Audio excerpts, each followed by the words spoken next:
Баршаңызға қайырлы күн достар. Бүгін сіздермен пайдалы кеңеспен бөліскім келіп отыр. Құйрық майды шыжғыру жайлы және оның пайдасы жайлы айтатын боламын. Құйрық майды шыжғыру үшін тұздалмаған құйрық май қажет.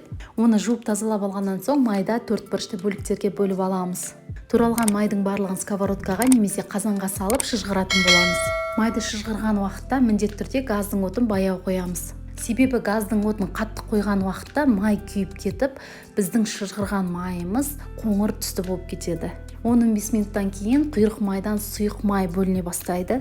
Ал біз кескен құйрық майдың бөліктері майда болып қалады. Оны бізде шұжық деп атайды. Осы шыжғырылған майдан қалған шұжықты нанға ыстық күйінде қосып жесе өте дәмді болып келеді. Сонымен қатар шұжықтан көбінесе ашытылған қамырдың арасына қосып илеп, нан пісіріп жатады. Майды шыжғыру менде шамамен 15-20 минут көлемін алды.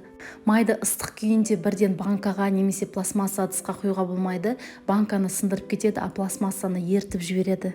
Сондықтан мен шұжықты алдымен ситомен сүзіп аламын. Қалған май суығаннан кейін барып банкаға немесе пластмасса ыдысқа құйып аламын.